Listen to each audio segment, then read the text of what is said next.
미국은 눈앞의 이익 때문에 한국의 현대와 LG 핵심 기술자들을 범죄자 취급하며 내쫓는 최악의 실수를 저질렀습니다.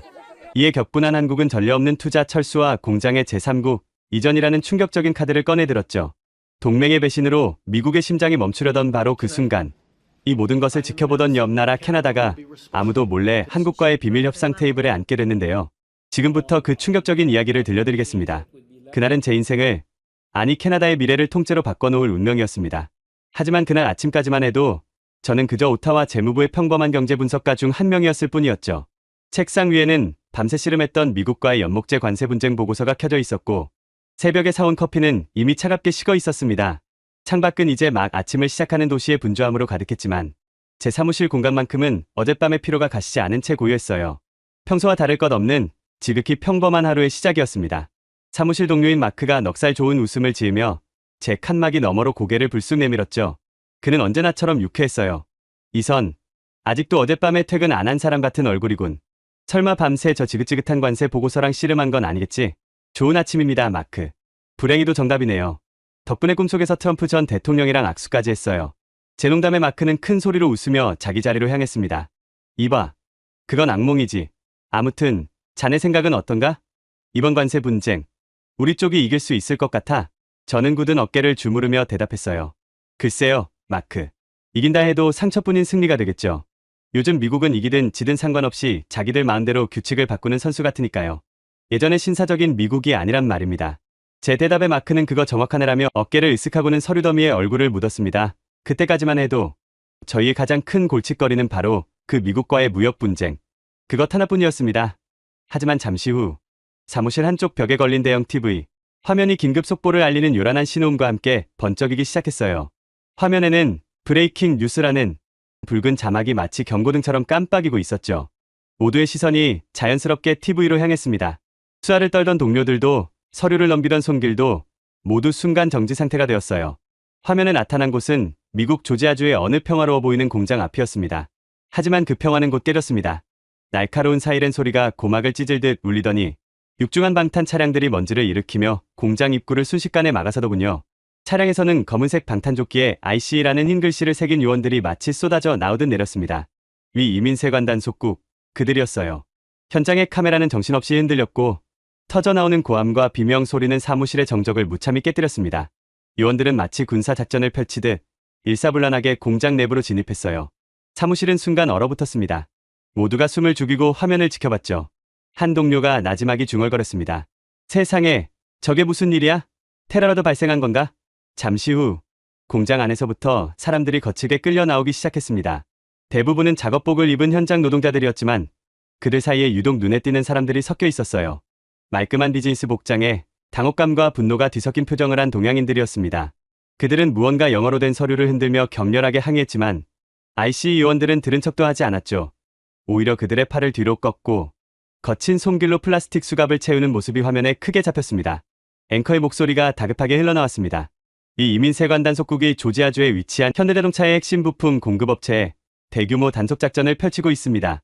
현장에서는 합법적인 파견 비자를 소지한 것으로 알려진 한국 국적의 기술자들까지 연행되는 등 과잉 단속 논란이 불거지고 있습니다. 한국 국적의 기술자들, 그 단어가 제 귓가에 박히는 순간 저는 심장이 쿵 하고 내려앉는 것을 느꼈습니다. 이건 단순한 이민 단속이 아니었어요. 전혀 다른 차원의 문제였습니다. 사무실의 다른 동료들은 혀를 차며 말했죠. 미국도 참 너무하는군. 아무리 그래도 동맹국 국민인데 저렇게까지 할 필요가 있나? 요즘 반도체다, 배터리다 하면서 한국 기술자들 몸값이 천정부지라더니 저 사람들 보통 인재들이 아닐 텐데 저렇게 범죄자 취급을 하다니. 모두가 감정적인 반응을 보이고 있었습니다. 미국의 오만함, 한국인들의 억울함. 하지만 제 머릿속은 전혀 다른 방향으로 훨씬 더 차갑고 빠르게 움직이기 시작했어요.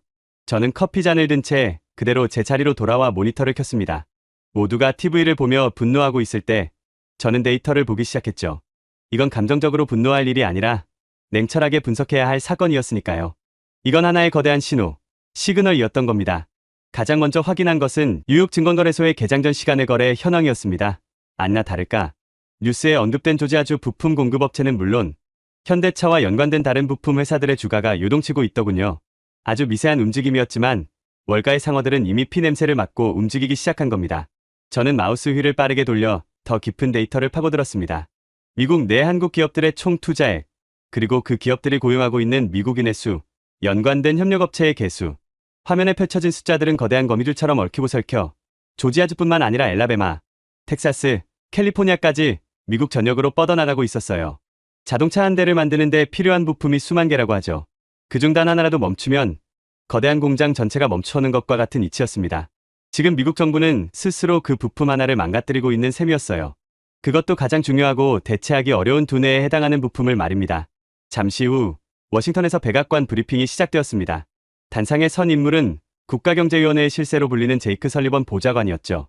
그는 수많은 카메라 플래시 세례에도 눈 하나 깜빡하지 않고 준비된 원고를 읽어 내려갔습니다. 이번 조치는 법과 원칙에 따른 정당한 이민법 집행이었습니다. 그 대상이 어느 국가의 국민인지는 중요하지 않습니다. 미국의 법은 모두에게 평등하게 적용될 것입니다. 그의 목소리에는 일말의 유감이나 미안함조차 담겨 있지 않았어요. 오히려 당연한 일을 했을 뿐이라는 오만함마저 느껴졌죠. 기자들 사이에서 질문이 터져나왔습니다. 하지만 연행된 인원 중에는 합법적인 애런 파견 비자를 소지한 고급 기술 인력들이 다수 포함된 것으로 알려졌습니다. 이는 명백한 외교적 결례라는 비판에 대해 어떻게 생각하십니까? 설리번의 입가에 미세한 조소가 스치는 것을 저는 놓치지 않았습니다. 그는 마치 귀찮은 벌레를 쫓는 듯한 표정으로 대답했죠. 절차상의 작은 오해가 있었을 수는 있습니다. 하지만 말씀드렸듯이 그 무엇도 법 위에 있을 수는 없습니다. 동맹 관계 역시 마찬가지입니다. 조사가 진행 중이니 더 이상 질문은 받지 않겠습니다. 그 말을 듣는 순간 저는 확신했습니다. 아, 저들은 자신들이 무슨 짓을 저질렀는지 전혀 모르고 있구나. 설리번은 자신이 이민법에 대해 이야기하고 있다고 생각했겠지만 사실 그는 미국 제조업의 미래를 무너뜨리는 연설을 하고 있는 것이나 다름없었죠. 그는 연행된 한국인들을 그저 외국인 노동자 중 하나로 취급하고 있었지만 저는 알고 있었습니다. 그들은 단순한 노동자가 아니었어요. 그들은 전기차 배터리의 수율을 1% 올리기 위해 평생을 바친 장인들이었고 차세대 반도체 설계도를 머릿속에 그리고 있는 천재들이었습니다. 그들은 대체 불가능한 자산이었어요. 곧이어 서울발 뉴스가 화면에 잡혔습니다. 이번 사태의 중심에 있는 기업, 현대와 LG의 합작 배터리법인 HL 퓨처드라이브의 이름이 언급되더군요. 그리고 카메라는 굳은 표정으로 회사를 나서는 한 남자를 비췄습니다. 제임스 박 CEO. 한국의 배터리 산업을 맨손으로 일으켰다고 평가받는 입지전적인 인물이었죠. 그는 기자들의 질문 공세에도 아무런 대답도 하지 않고 준비된 차에 올랐습니다. 하지만 그의 침묵은 그 어떤 분노의 외침보다도 더 무겁고 단호하게 느껴졌어요. 저 사람은 절대 이 일을 그냥 넘어가지 않을 겁니다. 사무실 동료들은 이제 슬슬 흥미를 잃고 자기 일로 돌아가고 있었습니다. 대부분의 사람들은 이 사건을 그저 하루짜리 가십, 스쳐 지나가는 국제 뉴스 중 하나로 생각하는 듯 보였어요. 제 옆자리에 로버트가 커피를 한 잔 타 와서는 제 모니터를 힐끗 보더니 말했습니다. 이선, 아직도 그거 보고 있나? 별일 아닐 거야. 며칠 시끄럽다가 미국이 사과하고 돈 좀 쥐어주면 조용해지겠지. 늘 그랬잖아. 한국 사람들이 들으면 서운해할지 모르겠지만 사실이 그렇잖아. 과연 그럴까요, 로버트? 이번엔 좀 다를 것 같은데요. 이건 돈으로 해결될 문제가 아닙니다. 자존심의 문제니까요. 자존심? 이선. 국제관계에서 자존심만큼 부질없는 게 어디 있나. 한국이 미국 없이 뭘 할 수 있다고. 결국엔 숙이고 들어오게 돼 있어. 그게 세상의 이치야. 로버트의 말이 틀렸다고 할 수는 없었습니다. 지금까지의 국제관계는 늘 그런 식이었으니까요. 힘의 논리. 하지만 세상은 변하고 있었습니다. 특히 기술의 영역에서는 더 이상 일방적인 힘의 논리가 통하지 않는 시대가 오고 있었죠. 반도체. 그리고 배터리. 이 두 가지를 손에 쥔 국가는 과거의 석유, 부국이 가졌던 것과 맞먹는 어쩌면 그 이상의 힘을 가질 수밖에 없었습니다. 그리고 그 두 가지를 모두 가진 나라가 바로 한국이었고요.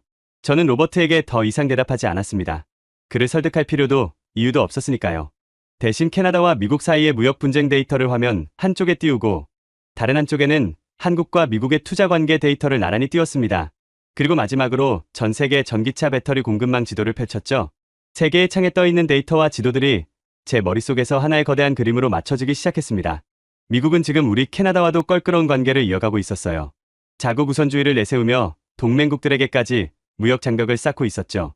그런 미국이 이번에는 또 다른 핵심 동맹인 한국의 뒤통수를 친 겁니다. 그것도 가장 민감하고 아픈 부분을 건드렸어요. 기술 인력. 그것은 한국의 자존심이자 미래 그 자체였으니까요. 제임스 박은 절대 물러서지 않을 겁니다. 한국 정부 역시 마찬가지일 거고요. 그들은 분명히 미국의 오만함에 걸맞은 대가를 치르게 하고 싶어 할 겁니다. 그렇다면 그들의 선택지는 무엇일까? 미국 시장을 포기하는 것? 그것은 엄청난 추혈을 감수해야 하는 일이었죠. 하지만 만약 그들에게 미국을 대체할, 아니 미국보다 더 나은 내력적인 시장과 파트너가 나타난다면 이야기는 달라집니다. 미국과 인접해 있으면서도 안정적인 정치 시스템과 풍부한 자원을 가진 나라. 미국과의 무역 분쟁으로 새로운 돌파구가 필요한 나라. 그리고 무엇보다 파트너의 기술과 인재를 범죄자 취급하는 대신 존중할 준비가 되어 있는 나라. 제 머릿속에 흩어져 있던 퍼즐 조각들이 딱 하고 맞춰지는 소리가 들리는 듯했습니다. 동료들은 모두 퇴근하고 텅 빈 사무실에 홀로 앉아 저는 모니터에 떠있는 세 개의 창을 가만히 바라보았습니다. 이건 위기가 아니었어요. 적어도 캐나다에게는 말입니다. 제 입가에 저도 모르게 미소가 번졌습니다. 기회가 왔더군요. 제 인생에, 그리고 캐나다의 역사에 두 번 다시 없을지도 모를 거대한 기회가 바로 제 눈앞에 펼쳐져 있었습니다. 그날 밤 저는 사무실에서 단 한 발짝도 나가지 않았습니다. 동료들이 남기고 간 온기가 모두 사라진 텅 빈 공간에서 저는 마치 신들린 사람처럼 키보드를 두드렸죠. 머릿속에 떠오르는 수많은 데이터와 가능성, 그리고 위험 요소를 하나의 보고서로 엮어내는 작업이었습니다. 이건 단순한 분석 보고서가 아니었어요. 캐나다의 미래를 건 하나의 거대한 작전 계획서였습니다. 저는 그 파일에 이름을 붙였죠.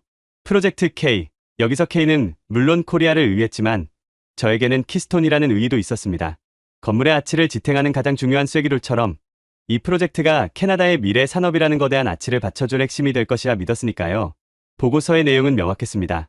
지금 벌어지고 있는 사태는 단순히 미국과 한국의 외교 마찰이 아니라고요. 이것은 전 세계 기술 공급망의 패권이 이동하는 거대한 지각 변동의 시작점이었습니다. 미국이 스스로 걷어찬 한국이라는 파트너를 우리가 잡아야 한다. 단순히 공장 하나를 유치하는 차원의 이야기가 아니었죠. 연구개발센터부터 소재 부품 기업들, 그리고 무엇보다 수십 년간의 경험을 축적한 최고의 인재들까지 한국이 가진 배터리 산업의 생태계 전체를 캐나다로 가져올 기회라는 것이 제 보고서의 핵심이었습니다. 그렇게 하지 못했을 때의 위험, 즉 미국과 새로운 기술, 동맹 사이에서 뒤처져 낙오자가 될 수 있다는 경고도 잊지 않았어요. 날이 밝아올 무렵 저는 수십 장에 달하는 보고서를 출력했습니다. 이제 남은 문제는 단 하나였죠. 이 보고서를 어떻게 최고 결정권자의 책상 위에 올려놓느냐 하는 것이었습니다. 정상적인 절차를 밟아서는 불가능한 일이었어요. 제 직속 상관인 로버트부터가 넘을 수 없는 벽이었으니까요. 아냐 다를까 출근한 로버트는 제 책상 위에 놓인 두툼한 보고서를 보더니 이간을 찌푸렸습니다.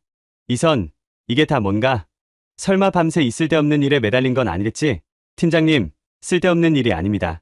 이건 우리에게 다시 없을 기회입니다. 보고서를 한 번만. 로버트는 제 말을 가로막았습니다. 그의 목소리는 차가웠죠. 이선, 자네가 유능한 분석가라는 건 인정하네. 하지만 가끔 너무 앞서 나가는 경향이 있어. 이건 우리가 끼어들 일이 아니야. 괜히 미국 심기 건드려서 좋을 거 하나 없네. 이 보고서는 내 서랍 안에 잘 보관해 두지. 그러니 자네는 어서 연목제 보고서나 마무리하게. 그는 제 보고서를 들고 자기 사무실로 들어가 버렸습니다. 제 모든 노력과 확신이 그의 서랍 속에서 먼지 쌓인 서류가 될 운명에 처한 순간이었죠. 답답함에 숨이 턱 막혔습니다. 하지만 포기할 수는 없었어요. 이렇게 주저앉아 있을 시간이 없었습니다. 한국의 제임스 박은 지금 이 순간에도 움직이고 있을 테니까요. 저는 잠시 고민하다가 제게 남은 유일한 비상수단을 쓰기로 결심했습니다. 혁신과학산업부의 클로이 간용 장관. 그녀는 캐나다 정치계에서 가장 똑똑하고 야심 있는 인물로 통했죠. 몇 달 전 제가 작성했던 미래 산업 동력에 관한 보고서를 인상 깊게 읽었다며 저를 잠시 장관실로 불렀던 적이 있었습니다. 단 5분의 짧은 만남이었지만 저는 그녀가 낡은 관료주의에 얽매이지 않는 사람이라는 것을 직감할 수 있었어요. 저는 보고서 파일을 USB에 담아 주머니에 넣고 자리에서 일어났습니다. 그리고는 마치 커피라도 사러 가는 것처럼 자연스럽게 사무실을 빠져나와 장관실이 있는 2층으로 향했죠. 장관 비서에게는 예전 보고서에 대한 추가 자료를 전달하러 왔다고 둘러댔습니다. 운이 좋게도 비서는 저를 기억하고 있었고 별 의심 없이 자료를 받아들었습니다. 저는 그녀에게 USB를 건네며 아무렇지 않은 척 말했어요. 이 안에 프로젝트 K라는 파일이 하나 더 있습니다. 아마 장관님께서 흥미롭게 읽으실 겁니다. 비공식적인 자료이니 장관님께만 조용히 전달해 주시겠어요? 그로부터 2시간이 흘렀습니다. 저는 제 자리에서 타들어가는 심정으로 연목제 보고서를 들여다보는 척하고 있었죠. 로버트의 날카로운 시선이 등 뒤에 꽂히는 것이 느껴졌지만 애써 태연함을 유지했습니다. 이제 주사위는 던져졌어요. 제 행동이 무모한 월권행위로 찍혀 징계를 받게 될지 아니면 기적적으로 장관의 눈에 띄게 될지 오직 결과만이 말해줄 것이었습니다. 바로 그때 제 책상에 전화벨이 울렸습니다. 장관실 비서의 목소리였어요. 이선 콜 씨, 장관님께서 지금 바로 당신을 뵙고 싶어 하십니다. 사무실의 모든 시선이 제게로 쏠렸습니다. 특히 로버트의 얼굴은 당혹감과 분노로 붉게 달아올라 있었죠. 저는 묵묵히 자리에서 일어나 장관실로 향했습니다. 장관실의 묵직한 문을 열고 들어서자 클로이 간용 장관이 창가에 서서 저를 기다리고 있었습니다. 그녀의 손에는 제 보고서가 들려 있었어요. 그녀는 한참 동안 저를 말없이 바라보더니 드디어 입을 열었습니다. 이 보고서 아주 대담하더군. 이선 콜. 거의 무모할 정도로 말이야. 그녀의 목소리는 제 의도를 꿰뚫어 보는 듯 날카로웠습니다. 자네의 말로 직접 듣고 싶군. 왜 내가 내 정치 경력을 통째로 걸고 자네의 이 무모한 계획에 동참해야 하는지 말이야. 저는 긴장을 풀고 차분하게 입을 열었습니다. 장관님, 이것은 무모한 도박이 아닙니다. 오히려 지금 아무것도 하지 않는 것이야말로 캐나다의 미래를 건 가장 위험한 도박입니다. 세상은 변하고 있습니다. 미국은 더 이상 우리에게 영원히 기댈 수 있는 큰 형이 아닙니다. 스스로 생존할 길을 찾아야만 해요. 그리고 한국은 그 길을 함께 걸어갈 수 있는 최적의 파트너입니다. 그들은 기술을 가졌고 우리는 자원과 안정적인 시스템을 가졌죠. 무엇보다 지금 그들은 우리처럼 미국의 오만함에 상처 입은 파트너를 절실히 원하고 있습니다. 이건 단순히 공장 하나를 유치하는 경제적인 문제가 아닙니다. 21세기의 새로운 질서 속에서 캐나다가 어떤 위치를 차지할 것인지를 결정하는 문제입니다. 장관님의 임기 동안 캐나다의 미래 100년을 결정할 기회를 잡으시겠습니까? 아니면 안전한 길을 택하는 대신 서서히 도태되는 쪽을 선택하시겠습니까? 제 말이 끝나자 길고 무거운 침묵이 흘렀습니다. 간용 장관은 제 눈을 피하지 않고 똑바로 바라보았죠. 그녀의 눈빛이 흔들리는 것을 저는 보았습니다. 잠시 후 그녀는 결심한 듯 말했습니다. 알겠네. 자네의 그 자신감이 어디서 나오는지 한번 확인해 봐야겠군. 내일 오후 2시 주요 부처 책임자들이 모두 모이는 긴급회의를 소집하겠네. 자네가 직접 그들 앞에서 자네의 프로젝트 K를 증명해 보여. 만약 자네가 그 얼음장 같은 관료들을 설득할 수 있다면 나도 자네의 계획에 내 모든 것을 걸어보지. 그렇게 저는 제 인생에서 가장 중요한 시험대에 오르게 되었습니다. 다음날 오후 2시 저는 정보청사에서 가장 크고 위압적인 회의실에 서 있었습니다. 거대한 원형 테이블에는 외교부, 국제통상부, 법무부 등 캐나다를 움직이는 핵심 부처의 수장들이 차가운 표정으로 앉아 있었죠. 모두들 수십 년간 캐나다의 관료주의를 상징해온 인물들이었습니다. 그들의 눈빛은 마치 어디 애송이가 한번 떠들어봐라라고 말하는 것 같았어요. 간용 장관이 회의의 시작을 알렸습니다. 오늘 이 자리는 재무부의 이선 콜 분석가가 제안한 비공식 안건, 프로젝트 K에 대해 논의하기 위해 마련되었습니다. 이선 시작하게. 저는 마른 침을 삼키고 준비한 자료를 스크린에 띄웠습니다. 그리고 지난 48시간 동안 제 머릿속을 가득 채웠던 모든 생각과 데이터를 쏟아내기 시작했죠. 하지만 발표가 채반도 끝나기 전에 날카로운 질문들이 사방에서 날아들기 시작했습니다. 첫 포문은 외교부의 듀부아 차관이 열었어요. 이선 콜 분석관, 당신의 제안은 결국 우리 캐나다가 가장 중요한 동맹인 미국과 정면으로 맞서자는 이야기로 들리는군요. 그로 인해 발생할 외교적 파장을 감당할 수 있다고 생각합니까? 이건 외교적 자살행위나 다름없습니다. 저는 침착하게 대답했습니다. 차관님, 저는 미국과 맞서자는 것이 아닙니다. 오히려 더 이상 미국이라는 단 하나의 파트너에게 우리의 운명을 맡기지 말자는 말씀을 드리는 겁니다. 달걀을 한 바구니에만 담는 것이 얼마나 위험한지는 이미 이번 무역 분쟁을 통해 뼈저리게 느끼지 않았습니까? 이건 미국에 대한 도전이 아니라 캐나다의 생존을 위한 다각화 전략입니다. 그러자 이번에는 국제통상부의 첸 국장이 안경을 고쳤으며 말했습니다. 이상적인 이야기로 들리는군요. 하지만 현실은 다릅니다. 당신의 계획대로 미국을 자극했을 때 발생할 경제적 손실은 계산해봤습니까? 미국이 보복 관세를 부과하기 시작하면 캐나다의 수출 기업들은 모두 무너질 겁니다. 그 위험을 감수할 가치가 있는 일이라고요? 국장님의 우려가 당연하다는 점을 잘 알고 있습니다. 단기적인 경제적 손실은 분명히 발생할 수 있습니다. 하지만 저는 더 먼 미래를 보고 있습니다. 앞으로 10년, 20년 뒤에도 우리가 지금의 내연기관, 자동차 부품이나 팔면서 먹고 살 수는 없습니다. 반도체와 배터리라는 미래 산업의 흐름에 올라타지 못했을 때 우리가 치러야 할 장기적인 기회비용은 지금 걱정하는 단기적 손실과는 비교조차 할 수 없을 만큼 클 겁니다. 저의 반박에도 회의장의 분위기는 조금도 나아지지 않았습니다. 그들은 제 말에 귀를 기울이기보다는 제 계획의 허점을 찾아내려 혈안이 된 듯 보였죠. 회의는 끝없는 평행선만을 달렸습니다. 제 안의 희망이 점점 사그라들고 있었어요. 프로젝트는 이 회의실의 차가운 공기 속으로 사라져버릴 것만 같았습니다. 바로 그때 지금까지 아무 말 없이 모든 것을 듣고만 있던 간용 장관이 자리에서 일어났습니다. 그녀의 목소리는 낮았지만 회의실의 모든 사람을 집중시키는 힘이 있었어요. 여러분, 지금까지 여러분은 이 계획을 실행해서는 안 될 수많은 이유에 대해 말씀해 주셨습니다. 아주 신중하고 훌륭한 분석들이었죠. 하지만 여러분은 이 계획을 반드시 실행해야만 하는 단 하나의 이유를 놓치고 있습니다. 그녀는 테이블에 앉은 관료들을 한 명 한 명 바라보며 말을 이었습니다. 세상은 변하고 있습니다. 우리가 원하든 원하지 않든 말이죠. 그리고 우리가 이 변화의 흐름 앞에서 그저 신중함이라는 이름 뒤에 숨어 가만히 서 있기만 한다면 우리는 결국 뒤처지고 말 겁니다. 이선 콜 분석관이 말했듯이 이건 도박이 아닙니다. 오히려 지금껏 우리가 해왔던 것처럼 미국만 바라보며 안주하려는 태도야말로 가장 위험한 도박입니다. 그리고 그녀는 저를 향해 고개를 돌렸습니다. 이선 자네의 프로젝트를 승인하겠네. 하지만 아주 짧은 시간만 줄 수 있어. 이번 주말까지 한국 측에 제시할 구체적인 제안서와 전체 위험 평가 보고서를 완성하게 자네를 도울 팀을 붙여주지 증명해 보여. 자네의 통찰이 단순한 망상이 아니라는 것을. 저는 자리에서 일어나 그녀를 향해 고개를 숙였습니다. 길고 길었던 싸움의 첫 번째 관문을 통과한 순간이었죠. 회의실을 걸어 나오자 복도 끝 창문으로 따뜻한 오후의 햇살이 쏟아져 들어오고 있었습니다. 지쳐 쓰러질 것 같았지만 제 마음은 그 어느 때보다 뜨거웠습니다. 진짜 시작은 지금부터였으니까요. 간용 장관의 승인을 받은 직후 제 인생은 한편의 첩보 영화처럼 흘러가기 시작했습니다. 제게는 정보청사 내에서도 보안 등급이 가장 높은 곳에 위치한 작은 사무실 하나가 주어졌죠. 창문도 없는 그 방이 바로 프로젝트 K의 심장부, 우리의 비밀 작전실이었습니다. 장관이 붙여준 각 부처의 최고 엘리트들이 속속 도착하기 시작했어요. 외교부에서 30년간 북미 관계만을 다뤄온 베테랑 전략가 앤더슨부터 국제통상법의 모든 조항을 살아있는 판례처럼 꿰고 있는 법무부의 변호사 사라까지 그야말로 캐나다의 두뇌들이 한자리에 모인 것이었죠. 며칠 전까지만 해도 평범한 분석가였던 제가 이제는 그 팀의 중심에 서게 된 겁니다. 우리의 작전실은 그야말로 전쟁 상황실을 방불케 했습니다. 벽면은 온통 한국의 지도와 전 세계 공급망 현황, 그리고 현대와 LG그룹의 복잡한 지배구조 분석표로 뒤덮여 있었어요. 우리는 마치 전쟁을 준비하는 군인들처럼 움직였습니다. 밤낮 없이 한국의 정치, 경제, 사회, 문화를 분석했고 현대와 LG라는 두 거대 기업의 역사는 물론 제임스 박이라는 인물의 개인적인 성향, 그가 즐겨 읽는 책이나 좋아하는 예술가에 대한 정보까지 파고들었죠.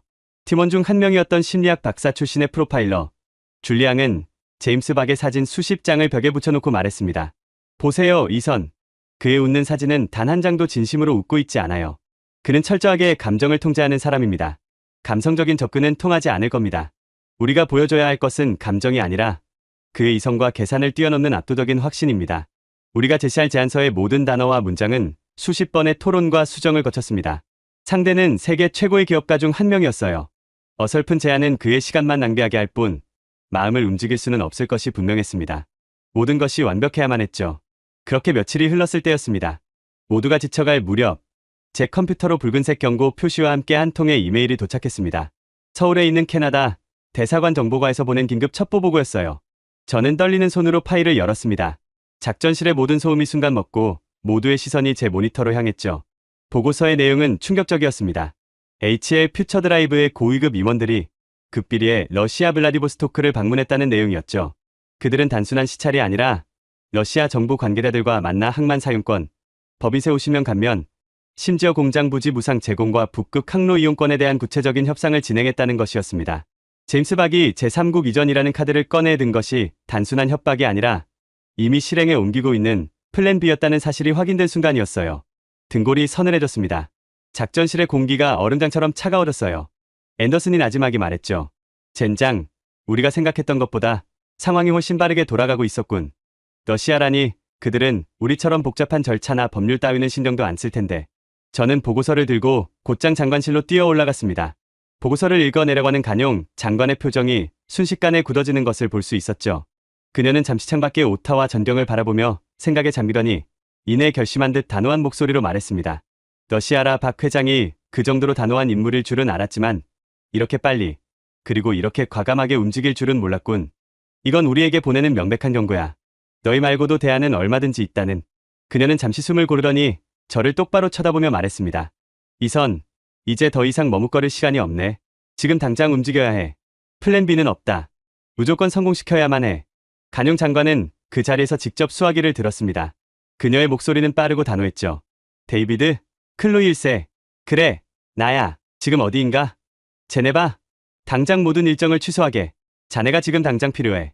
24시간 안에 밴쿠버로 와주게. 그래, 프로젝트 K 건이야. 방금 이 프로젝트가 캐나다의 최우선 국가안보 과제로 격상되었네. 자네의 도움이 없으면 우리는 러시아의 미래를 통째로 빼앗기게 될지도 몰라. 데이비드 싱, 법무부 차관이자 국제투자법 분야에서는 캐나다 최고의 협상가로 불리는 인물이었습니다. 그는 과거 중국의 거대 통신기업이 캐나다의 IT 기업을 적대적으로 인수하려고 했을 때 누구도 예상치 못했던 법률 조항을 찾아내 막아낸 전설적인 인물이었죠. 그가 합류한다는 것은 이제 캐나다 정부가 이 프로젝트에 모든 것을 걸었다는 의미나 다름없었습니다. 갑자기 제 어깨에 올려진 책임감의 무게가 천근만근처럼 느껴졌습니다. 프로젝트 K는 더 이상 제 개인의 보고서가 아니었어요. 캐나다의 모든 부처가 동원되는 거대한 국가적 작전이 된 것입니다. 간용 장관은 곧바로 서울의 제임스 박에게 급비리의 연락을 취했습니다. 어떤 대화가 오갔는지는 알 수 없었지만 결과는 성공적이었죠. 제임스 박이 우리의 제안을 듣기 위해 캐나다로 직접 오겠다는 답을 보내온 겁니다. 우리는 협상 장소로 밴쿠버를 선택했습니다. 오타와나 토론토가 아닌 밴쿠버. 그곳은 한국과 지리적으로 가장 가까운 캐나다의 도시이자 북미와 아시아를 잇는 관문이었죠. 이것은 상대를 우리 쪽으로 오게 하는 것이 아니라 우리가 상대를 향해 한 걸음 더 다가가겠다는 존중의 표시였습니다. 약속한 날, 우리는 밴쿠버 시내가 한눈에 내려다 보이는 한 호텔의 최상층 스위트룸에 먼저 도착해 있었습니다. 회의장은 일부러 화려하지 않으면서도 품격 있고 안정감을 주는 곳으로 골랐죠. 이미 도착해 있던 데이비드 싱 차관은 수백 페이지에 달하는 법률 서류들을 검토하며 마지막까지 제안 내용을 다듬고 있었습니다. 그의 눈은 날카로웠지만 그 안에는 이번 협상을 반드시 성공시키겠다는 강한 의지가 담겨 있었어요. 이 법률 조항들이 바로 우리의 무기이자 방패가 될 걸세. 우리는 그들에게 단순한 약속이 아니라 캐나다의 법이라는 가장 확실한 보증을 제공하는 거야. 그들이 미국에서 잃어버린 바로 그 신뢰를 우리가 주는 거지. 미국이 법이라는 이름으로 그들을 억압했다면 우리는 법이라는 이름으로 그들을 지켜줄 걸세. 패러다임의 전환이지. 데이비드의 말을 들으며 저는 우리가 이길 수 있다는 확신을 가졌습니다. 우리는 돈이나 땅을 약속하는 것이 아니었어요. 우리는 존중과 신뢰라는 돈으로 살 수 없는 가치를 제안하고 있었으니까요. 마침내 약속 시간이 되었습니다. 문이 열리고 제임스 박 회장과 그의 비서실장, 그리고 기술총괄 책임자, 단 3사람으로 이루어진 한국 대표단이 모습을 드러냈습니다. 제임스 박은 제가 상상했던 그대로였어요. 감정을 전혀 읽을 수 없는 차분한 표정, 흐트러짐 없는 자세, 그리고 상대방을 압도하는 조용한 권위까지. 간용 장관과 그가 나누는 첫 악수에서는 눈에 보이지 않는 팽팽한 긴장감이 느껴졌습니다. 자리에 앉자마자 간용 장관이 먼저 입을 열었습니다. 그녀는 사업적인 이야기부터 꺼내지 않았어요. 박 회장님, 이렇게 어려운 걸음을 해주셔서 진심으로 감사드립니다. 저희는 오늘 회장님께 단순히 공장을 지을 땅이나 세금 혜택을 제안하러 온 것이 아닙니다. 저희는 캐나다와 한국이 함께 열어갈 새로운 미래, 진정한 파트너십에 대한 비전을 제안하고 싶습니다. 저희는 회장님의 기업이 지금 겪고 있는 아픔과 분노에 대해 깊이 공감하고 있습니다. 간용 장관의 말에 제임스 박은 표정 변화 없이 차분하게 대답했습니다. 장관님의 환대에 감사드립니다. 하지만 저희가 원하는 것은 거창한 비전이나 공감이 아닙니다. 저희는 저희의 기술과 인재들이 부당하게 모욕당하지 않고 온전히 존중받을 수 있는 환경을 원할 뿐입니다. 저희가 미국에 수십조 원을 투자하며 얻은 값비싼 교훈이죠. 그래서 질문을 하나 드리고 싶습니다. 저희가 왜 또 다른 북미 국가인 캐나다를 믿어야 합니까? 그의 목소리는 조용했지만 그 안에 담긴 배신감의 무게와 날카로운 질문은 회의실의 공기를 무겁게 짓눌렀습니다. 이제 제 차례였죠. 저는 자리에서 일어나 준비한 화면에 첫 번째 자료를 띄웠습니다. 회장님, 그 질문에 대해 지금부터 왜 캐나다가 HL 퓨처 드라이브의 최적의 파트너인지 데이터로 설명해 드리겠습니다. 저는 단순한 사업 계획을 발표하지 않았습니다. 저는 하나의 거대한 이야기를 들려주었죠. 퀘벡주에 잠들어 있는 세계적인 수준의 리튬 광산지도, 브리티시 컬럼비아의 풍부한 수력 발전을 이용한 친환경 전력망, 그리고 워털루 대학의 인공지능 연구소와 토론토 대학의 신소재 연구소가 보유한 세계적인 기술력까지. 저는 그들의 배터리 기술이 캐나다의 자원과 기술력과 만났을 때 어떤 엄청난 시너지를 낼 수 있는지를 구체적인 데이터로 보여주었습니다. 이것은 단순한 공장 이전이 아니라 북미 대륙의 중심에 누구도 넘볼 수 없는 새로운 기술 제국을 함께 건설하자는 제안이었습니다. 보시는 바와 같이 저희 퀘벡의 리튬은 현재 회장님께서 사용하시는 것보다 10% 이상 높은 순도를 가지고 있습니다. 또한 저희의 전력망은 100% 수력 발전으로 이루어져 있어 앞으로 더욱 강화될 탄소 국경세 문제에서 완벽하게 자유로울 수 있습니다. 이것은 단순한 비용 절감의 문제가 아니라 미래 시장의 표준을 선점하는 전략적인 문제입니다. 제 발표가 끝나자 한국 대표단의 기술 총괄 책임자가 날카로운 질문을 던졌습니다. 인상적인 발표였습니다. 하지만 가장 중요한 것이 빠져있군요. 우리가 미국에서 겪었던 일을 이곳에서 겪지 않으리라는 보장이 어디 있습니까? 정권이 바뀌고 정책이 바뀌면 우리 기술자들은 또다시 범죄자 취급을 받으며 쫓겨날 수도 있는 것 아닙니까? 우리의 핵심 기술과 지적 재산은 어떻게 보호하실 겁니까? 구체적인 방법론을 듣고 싶습니다. 모두의 시선이 우리에게로 쏠렸습니다. 바로 이 순간을 위해 데이비드 싱 차관이 이곳에 와 있었죠. 데이비드는 부드럽지만 단호한 목소리로 입을 열었습니다. 아주 중요한 질문이십니다. 그리고 저희는 그 질문에 대해 단순한 약속이 아닌 캐나다의 법으로 대답해드리고자 합니다. 데이비드는 그의 앞에 놓인 두툼한 서류철을 한국 대표단 쪽으로 밀었습니다. 서류의 표지에는 이런 제목이 적혀 있었죠. 주권기술 파트너십 보호법. 이것은 저희 법무부가 오직 HL 퓨처 드라이브와의 파트너십만을 위해 특별히 설계한 법안 초안입니다. 이 법안이 통과되면 귀사의 기술과 인력은 캐나다에서 그 어떤 외국 기업도 누려보지 못한 특별한 보호를 받게 됩니다. 회의실의 공기가 달라졌습니다. 한국 대표단의 눈빛이 흔들리기 시작했어요. 데이비드는 법안의 핵심 내용을 하나씩 설명하기 시작했습니다. 첫째, 귀사의 핵심 기술 인력들에게는 일반적인 취업 비자가 아닌 외교관에 준하는 특별 지위 비자를 발급할 것입니다. 이 비자는 행정부의 명령이 아니라 연방법에 의해 보호받기 때문에 정권이 바뀌어도 그 누구도 함부로 그 지위를 박탈할 수 없습니다. 이것은 단순한 체류 허가가 아니라 캐나다 국가가 여러분의 존재 자체를 보호하겠다는 약속입니다. 둘째, 귀사의 지적 재산과 관련된 모든 분쟁은 캐나다의 일반 법원이 아닌 양측이 동수로 참여하는 한국 캐나다 기술보호위원회에서 독립적으로 처리하게 될 겁니다. 이 위원회의 결정은 캐나다 대법원의 판결과 동일한 효력을 가지게 됩니다. 즉, 사법 시스템마저도 동등한 파트너로서 함께 운영하자는 제안입니다. 셋째, 그리고 가장 중요한 조항입니다. 캐나다의 정보기관인 CSIS는 앞으로 귀사의 기술을 외부의 산업 스파이로부터 보호하는 것을 국가 안보 임무 중 하나로 규정하게 될 것입니다. 즉, 캐나다 정부가 귀사의 기술을 훔치려는 시도를 막는 방패가 되어드리겠다는 약속입니다. 저희는 여러분의 기술을 빼앗는 것이 아니라 함께 지키는 파트너가 될 겁니다. 데이비드의 설명이 끝나자 회의실에는 깊은 침묵이 흘렀습니다. 한국 대표단은 충격에 빠진 듯 보였어요. 그들은 지금껏 수많은 나라와 투자 협상을 해왔겠지만 이런 제안은 단 한 번도 받아본 적이 없었을 겁니다. 이것은 한 나라가 자신들의 법과 시스템까지 바꾸어 파트너를 지키겠다는 상상조차 할 수 없었던 수준의 제안이었으니까요. 그때까지 굳게 입을 다물고 있던 제임스 박이 처음으로 깊은 감정이 실린 눈빛으로 우리를 바라보았습니다. 그는 서류에서 눈을 떼고 데이비드와 저를 차례로 쳐다본 뒤 마지막으로 간용 장관에게 시선을 고정했죠. 그리고는 회의가 시작된 후 처음으로 간용 장관에게 직접 질문을 던졌습니다. 장관님, 정말 인상적인 제안입니다. 법률적으로는 거의 완벽에 가깝군요. 하지만 법이라는 것은 언제든 바뀔 수 있는 것 아닙니까? 다음 정부가 들어서서 이 모든 것을 무효로 되돌릴 수도 있겠지요. 제가 정말로 듣고 싶은 것은 단 하나입니다. 장관님께서 말씀하신 그 존중이라는 것이 단지 우리를 끌어들이기 위한 정치적인 수사가 아니라 진심이라는 것을 저희가 어떻게 믿을 수 있겠습니까?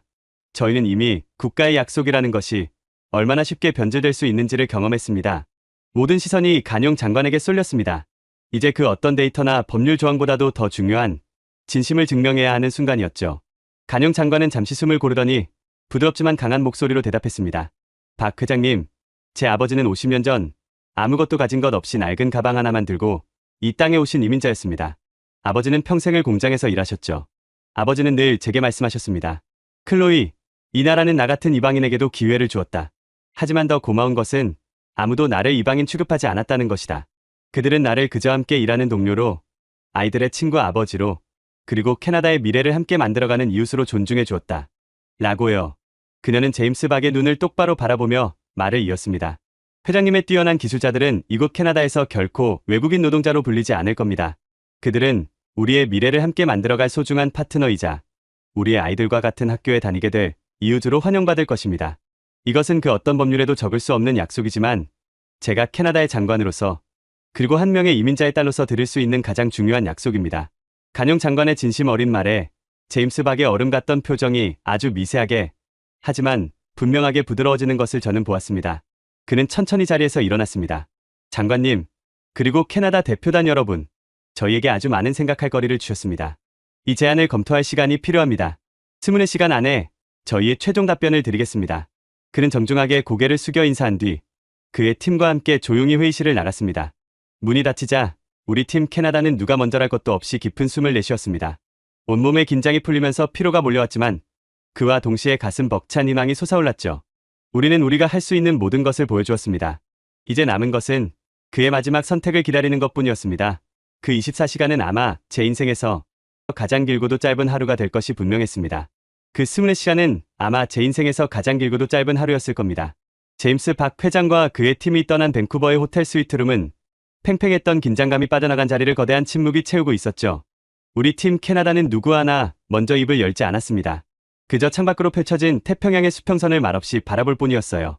우리는 우리가 할 수 있는 모든 것을 테이블 위에 올려놓았습니다. 이제 남은 것은 상대의 답을 기다리는 것뿐. 그 기다림의 시간은 희망과 불안이 뒤섞인 아주 기묘한 시간이었습니다. 밤이 깊도록 우리는 회의실을 떠나지 못했습니다. 치어 빠진 커피만 몇 잔째 비워냈죠. 법무부의 데이비드 싱 차관은 평소의 냉철함을 잃고 초조하게 방 안을 서성거렸고 외교부의 앤더슨은 굳은 표정으로 허공을 응시하고 있었어요. 간용 장관만이 홀로 소파에 앉아 알 수 없는 표정으로 눈을 감고 있었습니다. 이 거대한 프로젝트를 시작한 저 역시 심장이 타들어가는 것 같았죠. 만약 제임스 박이 우리의 제안을 거절한다면 캐나다는 미래를 바꿀 기회를 놓치는 것을 넘어 미국과 한국 사이에서 외톨이가 될 수도 있는 위험한 상황이었습니다. 바로 그때 제 노트북에서 여러 개의 알림이 동시에 울리기 시작했습니다. 월스트리트 저널, 블룸버그, 파이낸셜 타임스, 세계 최고의 경제지들이 긴급 속보를 쏟아내고 있었어요. 내용은 비슷했습니다. 미국 한국 간의 기술 동맹 균열, 원인은 조지아주 이민 단속, 현대와 LG 합작사, 대규모 북미 투자 전면 재검토, 월가, 불확실성 증폭의 긴장, 시장이 마침내 움직이기 시작한 겁니다. 제가 예측했던 것보다 훨씬 더 빠르고 거대하게 말이죠.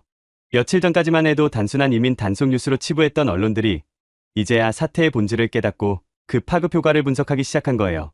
뉴욕 증시는 개장과 동시에 관련 기술주들이 폭락하기 시작했고 그 충격은 미국 전체 산업으로 먼저 나갈 조짐을 보였습니다. 백악관도 더 이상 이 사태를 외면할 수 없었을 겁니다. 워싱턴에 있는 우리 정보위원으로부터 긴급 보고가 들어왔어요. 백악관이 발칵 뒤집혔다는 내용이었죠. 제이크 설리번 보좌관이 직접 이 사태를 수습하라는 대통령의 엄명을 받았고 그는 지난 몇 시간 동안 미친 듯이 제임스 박과 연락을 시도하고 있다는 것이었습니다. 결국 이렇게 될 줄 알았지. 데이비드가 쓴 웃음을 지으며 말했습니다. 자신들이 불을 질러놓고 이제야 불을 끄겠다고 양동이를 들고 뛰어다니는 꼴이라니.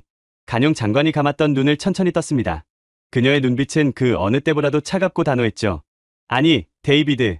저들은 이제 겨우 양동이를 들었을 뿐이야. 곧 수왕차를 통째로 몰고 오려고 할 걸세. 장관의 예언은 정확했습니다. 몇 시간 뒤 서울 주재 캐나다 대사로부터 장관에게 직접 전화가 걸려왔습니다. 장관은 스피커폰으로 통화를 연결했고 수화기 너머로 대사의 다급한 목소리가 들려왔습니다. 장관님, 방금 미국 국무부로부터 HL 퓨처 드라이브 측에 공식적인 수정 제안이 전달되었다는 첩보를 입수했습니다. 내용이 파격적입니다. 대사는 숨을 고르고는 미국 측의 제안 내용을 하나씩 읽어 내려갔습니다. 첫째, 연행되었던 모든 한국인 기술자들에 대한 즉각적인 석방 및 모든 혐의 무효 처리. 둘째, 미국 대통령 명의의 공식적인 사과 성명 발표.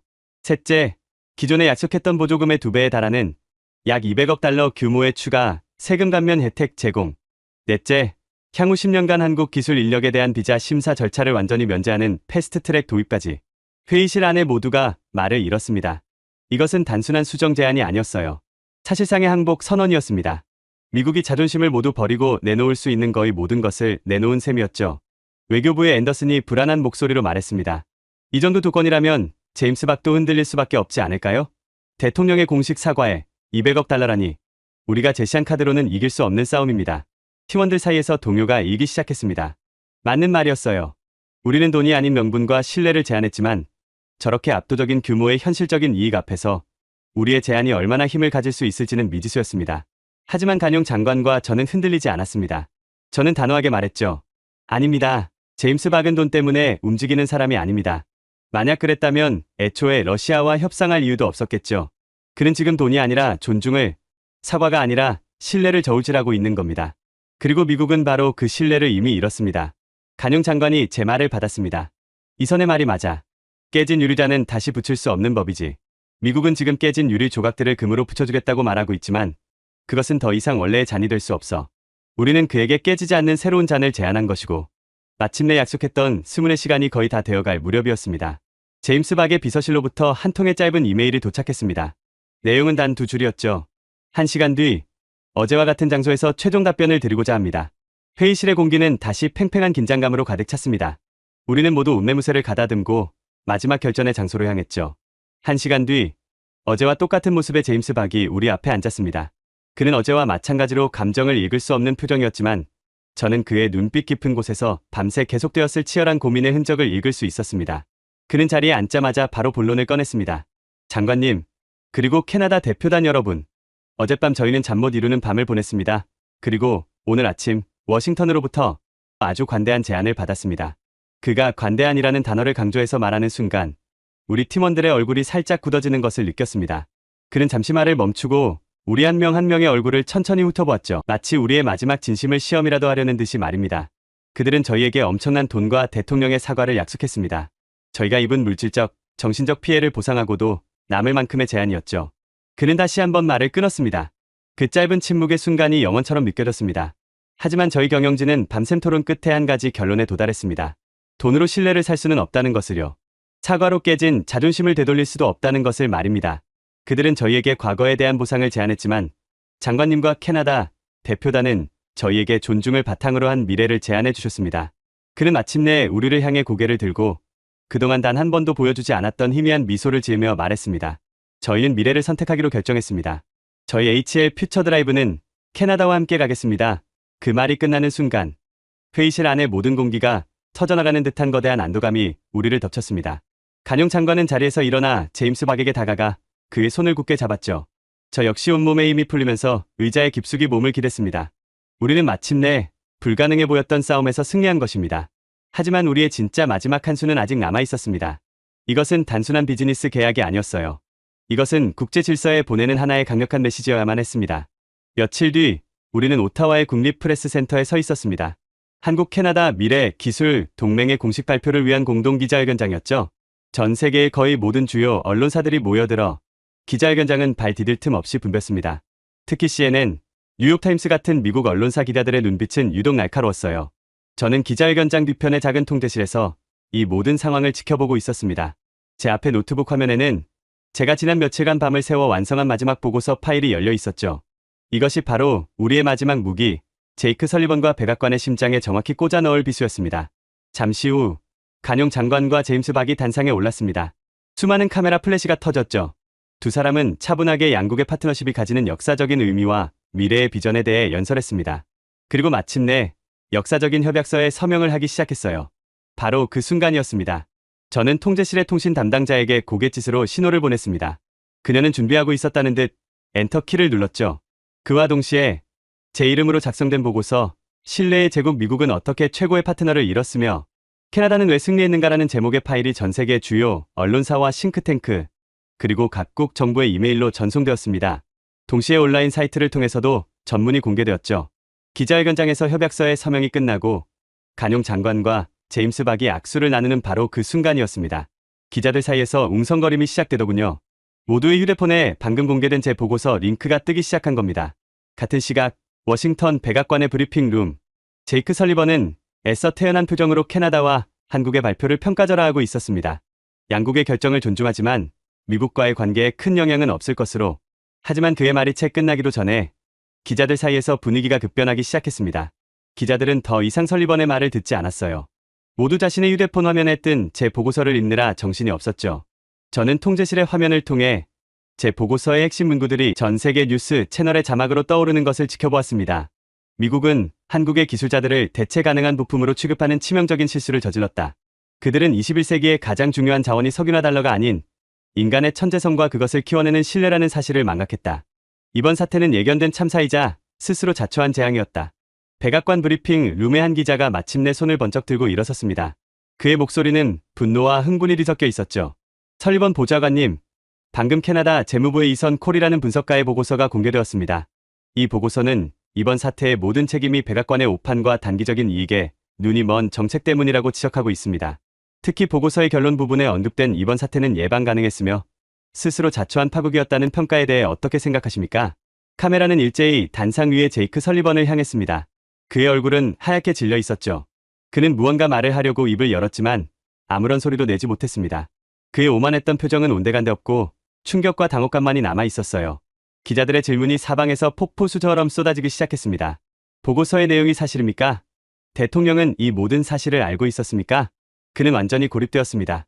제가 쏘아 올린 진실이라는 화살이 정확하게 그의 심장을 꿰뚫은 것입니다. 카메라 플래시가 쉴 새 없이 터지는 가운데 넋이 나간 채 서 있는 그의 얼굴이 화면을 가득 채웠습니다. 통쾌하면서도 한편으로는 씁쓸한 역사의 한 장면이었습니다. 우리의 싸움은 그렇게 끝이 났습니다. 그날 이후 세상은 우리가 예상했던 것보다 훨씬 더 시끄럽게 그리고 복잡하게 움직이기 시작했습니다. 저희가 오타와에서 터뜨린 진실이라는 폭탄은 그 파편이 전 세계로 뻗어나가며 거대한 폭풍을 만들어냈죠. 기자회견이 끝나고 호텔로 돌아온 저희 팀은 쉴 틈도 없이 밤새도록 TV 화면에서 눈을 떼지 못했습니다.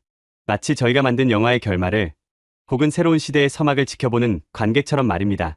가장 먼저 불길에 휩싸인 곳은 역시 미국이었습니다. CNN, 폭스뉴스, MBC 할 것 없이 모든 채널이 하루 종일 저희의 기자회견과 제 보고서에 대한 내용으로 떠들썩했죠. 정치 성향을 막론하고 모든 언론의 비난은 한 곳, 바로 백악관을 향하고 있었습니다. 워싱턴의 정치 평론가들은 그야말로 벌집을 쑤신 듯했습니다. 한 보수 논객은 방송에 나와 책상을 내리치며 이렇게 소리치더군요. 이건 외교의 실패를 넘어선 국가적 수치입니다. 미국을 다시 위대하게 만들겠다던 이행정부는 고작 이민 단속이라는 작은 문제에 집착하다가 수십조 원의 투자와 미래 산업의 주도권, 그리고 가장 중요한 동맹의 신뢰까지 모두 잃었습니다. 캐나다의 이선 콜이라는 젊은 분석가가 작성한 보고서의 제목, 스스로 자초한 파국이라는 표현만큼 이 사태를 정확하게 설명하는 말이 또 어디 있겠습니까? 당장 책임자를 경질하고 국민 앞에 사죄해야 합니다. 진보적인 성향의 평론가 역시 마찬가지였습니다. 이번 사태는 미국이 더 이상 세계의 유일한 중심이 아니라는 사실을 명백히 보여준 역사적인 사건입니다. 기술과 자본은 이제 존중과 신뢰를 보여주는 곳으로 흐릅니다. 캐나다의 클로이 간용 장관은 정중한 파트너십을 제안했고 우리의 제이크 설리번은 오만한 법 집행을 앞세웠습니다. 결과는 보시는 그대로입니다. 누가 더 현명한 지도자인지는 굳이 역사의 판단을 기다릴 필요도 없을 겁니다. 스스로 자초한 파국. 제가 보고서에 썼던 그 문구는 어느새 이번 사태를 상징하는 유행어가 되어 있었습니다. 한편 저는 어두운 사무실에서 홀로 짐을 싸고 있는 제이크 설리번의 모습을 상상해 보았습니다. 한때 세상을 다 가진 듯 오만했던 그의 어깨가 얼마나 무겁게 느껴질까요? 그는 자신의 결정이 이런 나비 효과를 불러올 것이라고는 꿈에도 생각하지 못했을 겁니다. 유럽과 아시아의 반응은 더욱 냉정하고 분석적이었습니다. 영국의 BBC는 신뢰의 제국, 미국은 어떻게 무너졌나라는 제목의 심층 다큐멘터리를 긴급 편성했고 독일의 언론들은 캐나다의 과감한 전략을 분석하며 미국에 의존하는 시대는 끝났다. 이제 각자 도생의 길을 찾아야 한다고 선언했습니다. 특히 한국과 여러 산업에서 경쟁 관계에 있는 일본과 중국의 반응은 흥미로웠어요. 그들은 충격과 함께 앞으로 자신들의 대미 외교 전략을 어떻게 수정해야 할지 계산하느라 분주한 모습이었죠. 그들에게 이번 사태는 위기이자 동시에 새로운 기회로 비쳤을 겁니다. 결국 버티지 못한 백악관은 제이크 설리번의 사임 소식을 발표했습니다. 개인적인 사유라고 둘러댔지만 사실상 이번 사태의 책임을 지고 쫓겨난 것이나 다름없다는 사실을 모르는 사람은 아무도 없었죠. 그의 쓸쓸한 퇴장은 한때 세계를 호령했던 미국의 오만한 리더십이 막을 내리는 것을 상징하는 듯 보였습니다. 경제적인 충격은 훨씬 더 직접적이고 고통스러웠습니다. 뉴욕의 월스트리트는 그야말로 아수아장이었죠. 현대와 LG가 공식적으로 대미 투자 계획을 전면 철회하고 기존 공장의 단계적 축소 계획을 발표하자 다우 존스 지수는 하루 만에 수천 포인트가 폭락했습니다. 특히 자동차 산업의 중심지인 디트로이트와 저희가 처음부터 주시했던 조지아주의 관련 부품업체들은 연쇄적으로 무너지기 시작했어요. 투자자들은 공포에 질려 주식을 내던졌고 메이드 인 아메리카의 부활이라는 꿈은 악몽으로 변해가고 있었습니다. 뉴스 화면에는 조지아주 공장 앞에서 망연자실한 미국 노동자들의 모습이 비쳤습니다. 중년의 한 남성은 인터뷰에서 이렇게 말하더군요. 저는 여기서 20년을 일했습니다. 제 한국인 동료들과는 가족처럼 지냈죠. 그런데 워싱턴에 있는 높으신 분들의 결정 하나 때문에 하루아침에 모든 것을 잃었습니다. 도대체 우리에게 왜 이런 일이 일어난 건지 이해할 수가 없습니다. 그의 잘못은 아무것도 없었습니다. 그는 그저 워싱턴에 앉아있는 몇몇 정치인들의 어리석은 결정 때문에 평생의 직장을 잃어야만 했던 겁니다. 그 모습을 보는 제 마음 역시 편치만은 않았어요. 이건 우리가 원했던 결과가 아니었으니까요. 반면 캐나다의 토론토 증권거래소는 연일 축포를 쏘아 올렸습니다. HL 퓨처드라이브와의 협약 소식이 전해지자마자 저희가 제안서에 언급했던 퀘벡의 리튬 광산 회사의 주식은 하루 만에 몇 배가 폭등했고 워털루 대학과 협력 관계에 있는 인공지능 기업들의 가치 역시 천정부지로 치솟았죠. 캐나다 전역이 미래에 대한 희망과 기대로 들썩였습니다. 제 사무실에도 축하 전화와 이메일이 빗발쳤죠. 심지어 저를 쓸데없는 일에 매달린다고 비난했던 로버트마저도 머쓱한 표정으로 제게 다가와 악수를 청했습니다. 이선, 내가 틀렸네. 자네가 옳았어. 정말 대단한 일을 해냈네. 그렇게 몇 달의 시간이 폭풍처럼 흘러갔습니다. 계절이 바뀌고 세상은 언제나 그랬듯 새로운 질서에 적응해 나갔죠. 그리고 마침내 우리의 약속이 현실이 되는 날이 찾아왔습니다. 저는 퀘벡주 외곽의 광활한 평원 위에 서 있었습니다. 차가운 겨울바람이 옷깃을 스쳤지만 그곳에 모인 수백 명의 사람들의 얼굴에는 뜨거운 열기가 가득했죠. HL 퓨처드라이브의 북미 본사이자 세계 최대 규모의 차세대 배터리 생산기지가 될 캐나다 기가팩토리의 공식 착공식이 열리는 날이었습니다. 단상 뒤편에는 캐나다와 대한민국의 국기가 나란히 힘차게 휘날리고 있었어요. 지역 주민들은 축제 분위기였습니다. 그들의 손에는 작은 양국의 국기가 들려 있었고 아이들은 환호성을 지르며 뛰어다녔죠. 한때 침체되었던 이 작은 도시는 이제 북미 최대의 기술허브로 발돋움할 꿈에 부풀어 있었습니다. 이 거대한 공장은 단순히 일자리를 만드는 것을 넘어 이 지역 사회에 새로운 활기와 희망을 불어넣고 있었던 겁니다. 단상에 오른 간용 장관의 목소리는 자신감과 자부심으로 가득 차 있었습니다. 친애하는 국민 여러분, 그리고 한국에서 오신 귀한 손님 여러분, 오늘 우리는 단순히 공장에 첫 삽을 뜨는 것이 아닙니다. 우리는 오늘 상호 존중이라는 굳건한 반석 위에 캐나다의 새로운 미래를 위한 초석을 놓는 것입니다. 이 공장은 강철과 콘크리트로 지어지랬지만 이 공장을 움직이는 진짜 힘은 양국의 깊은 신뢰와 우정에서 나올 것입니다. 오늘 이 자리에서 캐나다와 한국은 형제가 되었습니다. 이어서 마이크를 잡은 제임스 박 회장의 얼굴에는 제가 밴쿠버에서 보았던 얼음장 같은 냉정함 대신 따뜻한 미소가 번지고 있었습니다. 존경하는 캐나다 국민 여러분, 저희는 이곳에 단순히 이익을 위해 온 것이 아닙니다. 저희는 저희 엔지니어들이 두려움 없이 마음껏 꿈을 펼칠 수 있는 새로운 집을 찾아왔습니다. 그리고 오늘 저희는 바로 이곳 캐나다에서 그 집을 찾았습니다. 저희는 이곳에서 단순히 배터리를 만드는 것을 넘어 세상의 미래를 충전하는 에너지를 만들어 나갈 것입니다. 저희 아이들과 그리고 이곳 캐나다의 아이들이 함께 살아갈 더 나은 세상을 위해 헌신하겠습니다.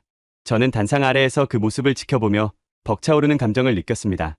몇 달 전 제 책상 위 작은 모니터 안에서 시작되었던 하나의 아이디어가 이제는 이렇게 수많은 사람들의 희망이 되어 눈앞에 펼쳐져 있었으니까요. 저는 더 이상 단순한 분석가가 아니었습니다.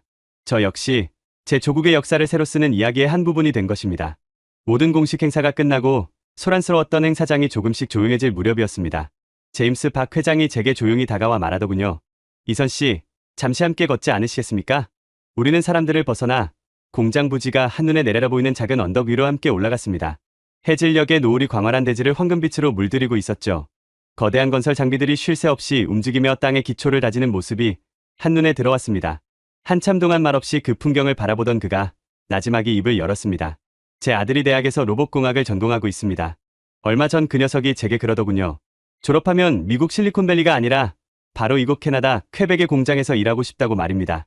자신의 동료가 될 캐나다의 젊은 엔지니어들과 함께 세상을 바꿀 기술을 만들고 싶다고요.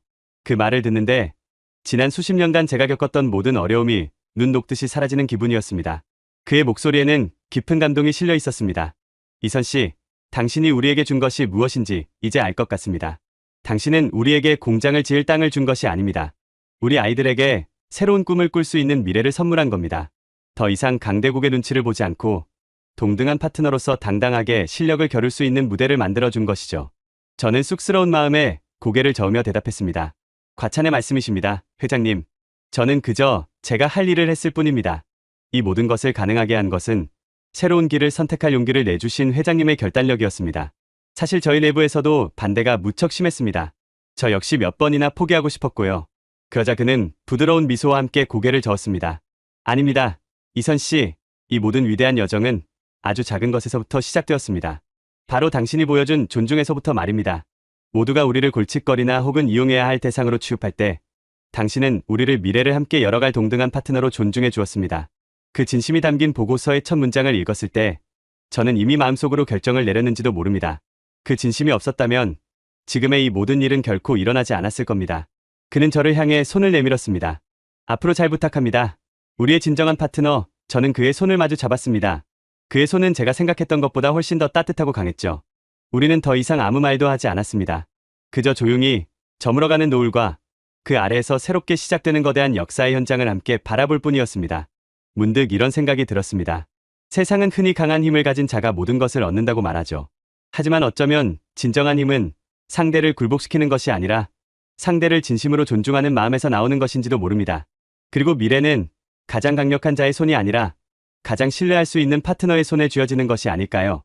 저 멀리 캐나다의 지평선 너머로 희망의 첫 별이 반짝이고 있었습니다.